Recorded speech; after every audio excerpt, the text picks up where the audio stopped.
और रेंगने वाले जंतुओं पर जो पृथ्वी पर रेंगते अधिकार रखे।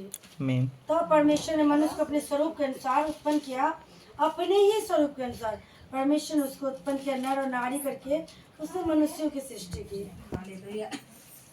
देखिए यहाँ पर वचन कहता है कि पवित्रता तो मतलब उत्पत्ति से चला आ रहा है ना, क्योंकि परमेश्वर अति पवित्र परमेश्वर है ना। अभी हम कलीसिया देखते हैं कि प्रभु कहता है जैसे मैं पवित्र हूँ वैसे तुम भी पवित्र बनो बोलता है, लेकिन पवित्रता अभी से नहीं है ना, लेकिन पवित्रता कब से है? उत्पत्ति से है, आदि से ही है ना। परमेश्वर खुद पवित्र परमेश्वर है और परमेश्वर कहता है अपने सृष्टि को भी वो कैसा बनाया, बोलता है कि आओ हम मनुष्य को अपने स्वरूप और समानता में बनाए, है ना। तो परमेश्वर ने कैसे बनाया? अपने स्वरूप और समानता में। अपने प्रभु का 2 आँख है, 2 कान है, नाक है, मुंह है, 2 हाथ है, 2 पाँव है, अपने जैसे बनाया। हम हैं वैसे सेम परमेश्वर है ना। और अपने स्वरूप और समानता में हमें बनाया और बनाने के बाद क्या किया? परमेश्वर अपने पवित्रता को एक मनुष्य के अंदर डाल दिया, है ना।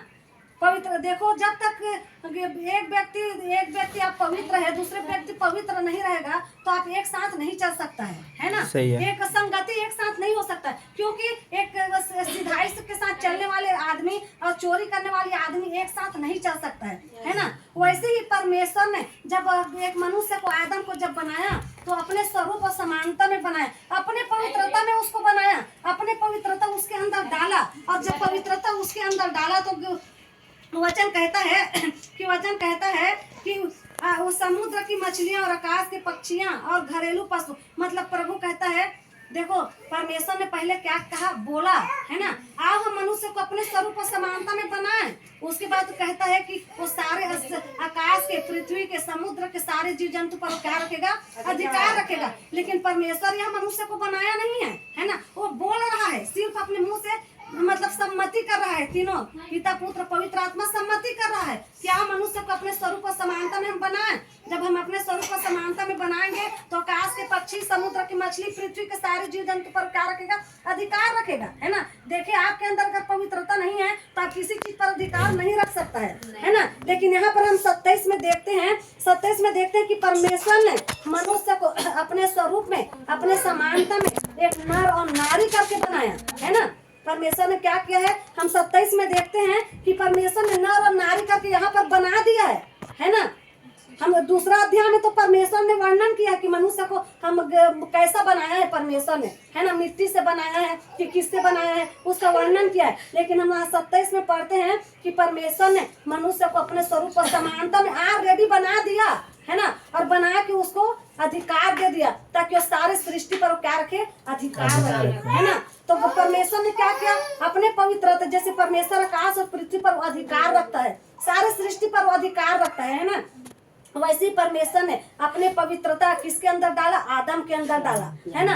आदम के अंदर डाला ताकि ये भी जैसे मैं अधिकार रखता हूँ वैसे ये भी सारे के सारे जीव जंतु जितना भी बनाया था परमेश्वर स्टार्टिंग में, सब पर क्या रखे? अधिकार रखे, है ना। तो परमेश्वर चाहता है कि जैसे मैं पवित्र हूँ वैसे तुम भी पवित्र बनो, है ना। लेकिन हम इसी में तीसरा अध्याय के हम 9 में देखते हैं, 8 में, तब यहोवा परमेश्वर ने जो दिन के ठंडे समय वाटिका में फिरता था का शब्द उसको सुनाई दिया। तब आदम और उसकी पत्नी वाटिका के वृक्षों के बीच यहोवा परमेश्वर से छिप गए। देखो परमेश्वर ने क्या किया? आदम के अंदर अपने पवित्रता डाला, है ना। और पवित्रता डाल के क्या करता था परमेश्वर? प्रतिदिन बिना भूल चूक किए परमेश्वर प्रतिदिन तो आदम से मिलने के लिए आता था। किस लिए?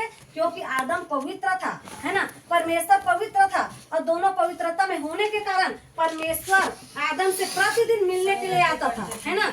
क्योंकि परमेश्वर पवित्र है और उसकी उपस्थिति में पवित्रता है। और आदम भी कैसा था? पवित्र था। और पवित्र होने के परमेश्वर ने अपने आत्मा उसके अंदर पवित्रताई की आत्मा डाल दिया था, है ना। और परमेश्वर प्रतिदिन उसकी पवित्रताई में चलता था। आदम परमेश्वर की पवित्रताई में चलता था और परमेश्वर प्रतिदिन उसको मिलने के लिए आता था, है ना, आता था। और लेकिन एक दिन ऐसा हुआ कि उसने क्या किया? परमेश्वर के आज्ञा का क्या किया? उल्लंघन किया। परमेश्वर के आज्ञा जो बोला था, परमेश्वर ने जो आज्ञा दिया था वो आज्ञा को उसने क्या किया? तोड़ दिया। और तोड़ने के कारण उसके अंदर क्या गया?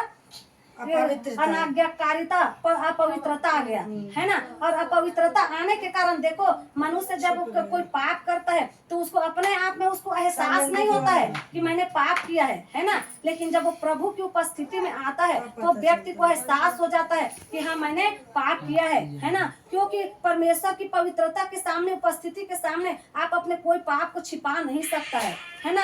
आदम भी अपने पाप को छिपा नहीं सका, है ना। और जब परमेश्वर आदम से मिलने के लिए आता है तो उसकी उपस्थिति में क्या होता है, उसके अपने पाप के कारण उसको एहसास हो जाता है कि हाँ मैंने परमेश्वर के विरुद्ध मैंने पाप किया, मैंने आज्ञा को तोड़ा है, मेरे अंदर अपवित्रता आ गया है। मैं पवित्र परमेश्वर के सामने मैं कैसे अपने मुंह को दिखाऊंगा, है ना। मैं पवित्र परमेश्वर के सामने मैं कैसे खड़ा हो सकूंगा, है ना। क्योंकि पवित्रता के बिना कोई मनुष्य परमेश्वर के सम्मुख खड़ा नहीं हो सकता है। तो इसलिए आदम वहां पर खड़ा नहीं हो सका परमेश्वर की उपस्थिति में, परमेश्वर से वो नजर नहीं मिला सका। देखिए हम भाई बहन भी हम एक दूसरे के सामने, हम आप भी पवित्रता में, हम भी पवित्रता में है ना। तो हम एक दूसरे से बात हम शेयर कर रहे हैं तो हम एक दूसरे से नजर मिला सकते हैं, हम बात कर सकते हैं। अगर हमारे